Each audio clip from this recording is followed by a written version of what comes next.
Olá, pessoal! Sejam bem-vindos ao nosso curso de Projeto e Análise de Algoritmos, ao qual a gente costuma se referir como PAA. Nessa primeira aula do curso, a gente vai falar um pouco sobre a motivação, o porquê estudar algoritmos, porquê estudar técnicas de projeto e análise de algoritmos em particular. A gente vai ver um primeiro exemplo abordando o problema da multiplicação de inteiros e falar um pouquinho sobre resolução de recorrências, que vai surgir naturalmente no nosso exemplo ali de multiplicação, essa necessidade de analisar recorrências. Informalmente, um algoritmo é uma receita ali, uma sequência de regras claras, regras bem definidas para resolver um problema. Eu vou me ater a essa definição informal, porque apesar de algoritmo ser um tema super presente na computação, bastante importante na computação, e com o qual a gente lida o tempo todo, sempre que a gente constrói um programa, a gente está implementando um algoritmo para resolver algum problema, defini-lo super formalmente ele dá bastante trabalho e acho que não cabe aqui. Então a gente vai ficar com essa ideia. Um algoritmo é uma sequência ali, uma receita, uma sequência de passos bem definidos que dizem para a gente como resolver um problema. Mas a primeira pergunta, e entrando na questão da motivação, é por que estudar algoritmos? Né? E por que é tão importante estudar algoritmos? Sobre a importância, vocês podem desconfiar que a gente considera esse um tema bastante importante, já que no curso de computação, nos cursos de computação aqui da UFSCar, a gente vê repetidas disciplinas tratando desse tema. Né? Vocês já passaram por IPA, Introdução ao Pensamento Algorítmico, e CAP, Construção de Algoritmos e Programação no primeiro semestre. Ambas matérias introdutórias com aspectos diferentes. Depois vocês viram AED1 e AED2, Algoritmos e Estruturas de Dados 1 e 2, né, que tratam ali de algoritmos e da área relacionada à área irmã Estruturas de Dados. E agora a gente vai ver o PAA, Projeto e Análise de Algoritmos, todos esses cursos tratando desse tema que são os algoritmos. Então, por que é tão importante estudar esse tema? Porque tanto os algoritmos quanto as estruturas de dados ali que estão intimamente relacionadas com ele são centrais na computação, uma vez que eles são relevantes em diversas áreas da mesma. Então, para dar alguns exemplos aqui para vocês, se a gente vai pensar em roteamento de rede, né, roteamento da internet ou de outras redes, a gente vai usar algoritmos ali para resolver, por exemplo, caminhos mínimos e tabelas hash, a estrutura de dados muito famosa, para tomar decisões com agilidade ali. Na área da criptografia, que mantém segurança de bancos e outras transações financeiras no mundo digital, a gente vai usar algoritmos de teoria dos números, né, que manipulam números com bastante eficiência, ali, garantindo segurança, operações que são fáceis na ida, difíceis na volta. Na computação gráfica, a gente vai ver algoritmos geométricos, né, para manipular objetos ali em 2 ou 3 dimensões. Na biologia computacional, a gente tem que calcular a distância entre genomas e tal. A gente vê bastante algoritmos que usam programação dinâmica. Na área de bancos de dados, grandes volumes de dados que têm que ser organizados de modo eficiente, a gente vai ver estruturas de dados como árvores de busca balanceadas e também tabelas hash para organizar esses dados de modo eficiente. Na área de inteligência artificial, e em particular em aprendizado de máquinas, que está super relevante atualmente, muitos algoritmos em grafos, muitos problemas são modelados como grafos e daí a gente usa algoritmos em grafos para resolvê-los. Em particular, as redes neurais tão famosas, se é uma rede, é um grafo. Então já tem aí uma relação bem direta.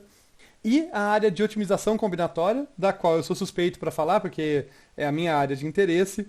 A gente vai resolver problemas de maximização ou minimização de custos ali e que podem modelar problemas da indústria e de diversas outras áreas. Então, a gente vai trabalhar ali com inúmeros algoritmos, diversas técnicas diferentes de algoritmos, como algoritmos gulosos, algoritmos de programação dinâmica, divisão e conquista, entre outros, para resolver os problemas de modo eficiente. Tá? E, inclusive, essas técnicas que eu acabei de citar, algoritmos gulosos, programação dinâmica, divisão e conquista, são 3 técnicas principais aí que a gente vai ver ao longo do curso, né, do nosso curso de projeto e análise de algoritmos. Mas, prosseguindo aqui na parte da motivação, os algoritmos, como eu tentei deixar claro agora, são centrais para diversas áreas ali, eles são base para diversas áreas, porque toda área tem seus problemas típicos e precisa de algoritmos eficientes para resolver esses problemas. Eles são bastante relevantes para a inovação tecnológica. Quando eu falo de inovação tecnológica, O contraste que eu quero fazer aqui para vocês é que a gente costuma pensar que a inovação tecnológica se dá na parte do hardware, né? E claro, ela se dá lá também. Os computadores vão ficando cada vez mais velozes, mais capazes, só que problemas computacionais podem ser surpreendentemente difíceis, e a despeito do poder computacional disponível, se eu não tiver algoritmo eficiente para resolver, eu posso não conseguir chegar nas soluções, resolver os problemas que eu quero. Então, algoritmos eficientes são ali as ferramentas que a gente tem para extrair o máximo do poder computacional disponível para resolver as instâncias mais desafiadoras dos mais diversos problemas. As versões mais complicadas e volumosas, grandes ali em volume de dados, dos mais diversos problemas. Tá? Não adianta nada eu ter computador super poderoso se eu tiver um algoritmo muito ineficiente, eu estou desperdiçando esse poder computacional e muitas vezes não resolvo o problema em questão, o problema no qual estou interessado. Além disso, num ponto um tanto tangente, mas ainda assim bastante interessante, eles são uma abordagem que permite interpretar processos fora da computação. Ao mesmo tempo que eu vou dar exemplos aqui de fora da computação, eu vou chamar um pouquinho a atenção para vocês, a atenção de vocês, sobre o que é esse interpretar processos. Então, 2 exemplos de processos que podem ser vistos como processos algorítmicos, como algoritmos em ação ali, são os mercados, o funcionamento de mercados na economia e da evolução na biologia. Tá? Mas por que essa ideia de interpretar processos é relevante? Basicamente porque essa é a essência do que faz um cientista ou um engenheiro da computação. Nós estamos falando aí de uma profissão em que, embora ela tenha muitas aplicações, muitas facetas, na essência dela está olhar para um processo, entender como esse processo se dá, quais são as regras que regem esse processo, ou seja, qual o algoritmo que está rodando ali por trás, para poder automatizar tarefas. Então, quando a gente desenvolve essa capacidade de olhar para processos e enxergar o algoritmo que está regendo ele, a gente é capaz tanto de lançar uma nova luz sobre outras áreas, como eu citei aí na economia, da biologia, entre outras, mas também a gente é capaz de automatizar tarefas nas mais diversas áreas, desde um website até um chão de fábrica de uma indústria que vai ser gerenciado, ali as decisões que têm que ser tomadas de modo mais eficiente, porque eu entendi aquele processo de modo algorítmico e pude melhorá-lo.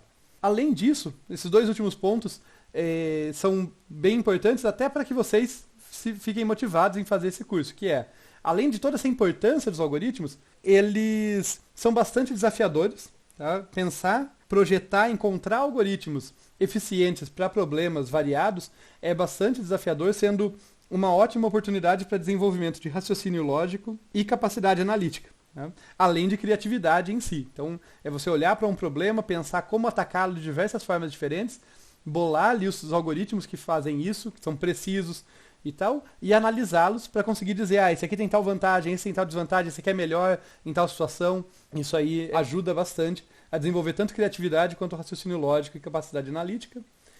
E é uma área cheia de resultados interessantes e surpreendentes, desde a origem da computação, na metade do século XX ali, embora existam coisas computacionais antes disso ali, que foi o nascimento, o boom dessa ciência, dessa área, inúmeros algoritmos interessantes, inúmeras soluções muito criativas e surpreendentes para problemas foram desenvolvidas. Né? E ao estudar algoritmos, a gente se depara com essas pérolas, essas soluções bastante inventivas para problemas, dos mais simples aos mais complicados. E falando nisso, de resultados interessantes e surpreendentes para problemas clássicos, nessa primeira aula a gente vai começar vendo um problema clássico, o problema da multiplicação de inteiros, que vocês certamente já viram como resolver lá na escola fundamental, no ensino fundamental.